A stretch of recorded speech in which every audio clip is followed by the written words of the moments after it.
Jessica's house buzzed with tension. The afternoon sun poured through the windows, illuminating the moment Ben's voice filled the room. Suddenly, a sharp sound echoed, Jessica's hand landing hard on Ben's cheek. "You slapped me?" Ben gasped, clutching his stinging face. Jessica's eyes blazed. "Leave my house now before something bigger than you falls on you." Still nursing his cheek, Ben straightened. "I will leave. Trust me, I'll be back, and next time, I'll be back harder." Jessica's voice rose to a scream. "Get out." Tears streamed down her face as she watched him walk away. Moments later, Mavis, Jessica's husband, entered.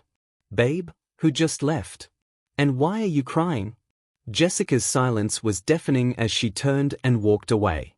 Mavis followed her outside and caught sight of Ben. "Excuse me. Who are you, and what did you come to my house to do?" Ben stopped and faced him.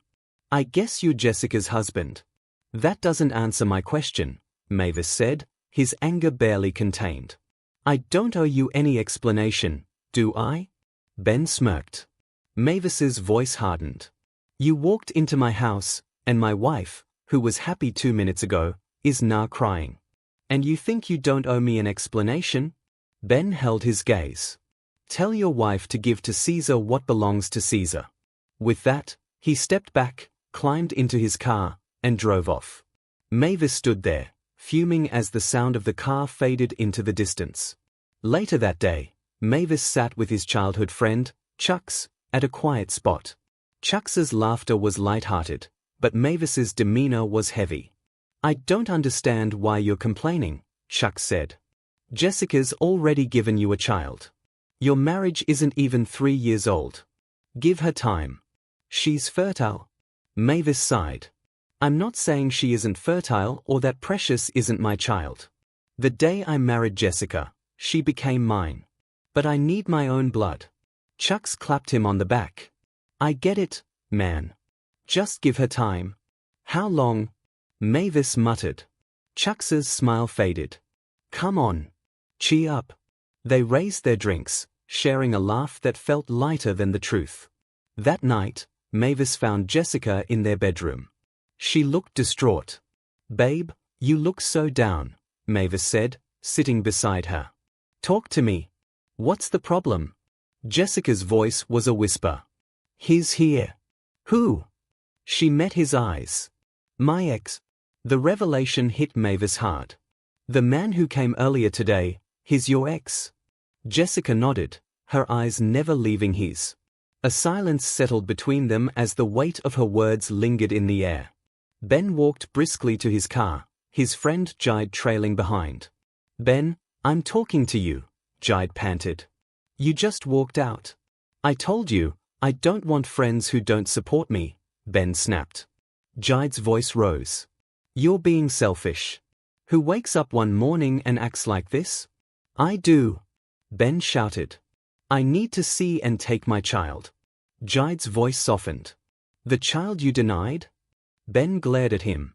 "Are you trying to rub my guilt in my face?" Without waiting for a response, he climbed into his car. "Suit yourself," he called out, leaving Jide behind. Jessica entered the living room where Precious, her 13-year-old daughter, sat watching TV. "Good afternoon, Mom," Precious said with a smile. "My love," Jessica said, pecking her cheek.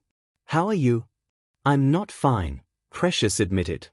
Jessica pulled her close. "What's wrong?" "Mom, is there something you're hiding from me? I'm 13 now. I can understand things." Jessica forced a smile. "Mom wouldn't hide anything from you. Remember the girls' code, rule number 2? Never hide secrets."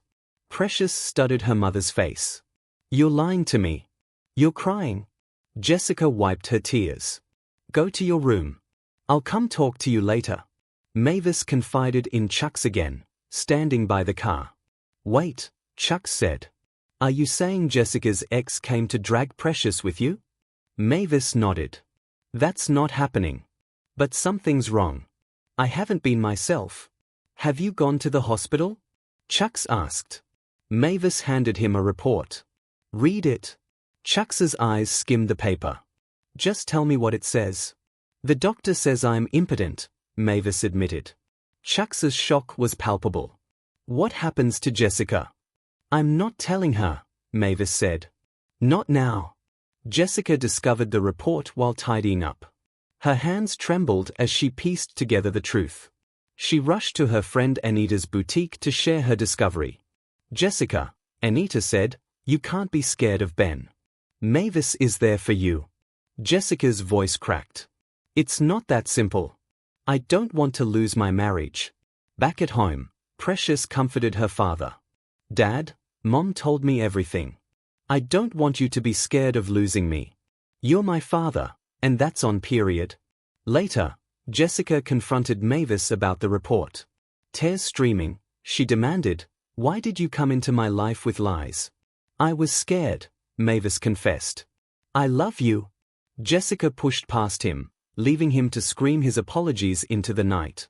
The next day, Mavis sat drinking when his mother stormed in, slapping him.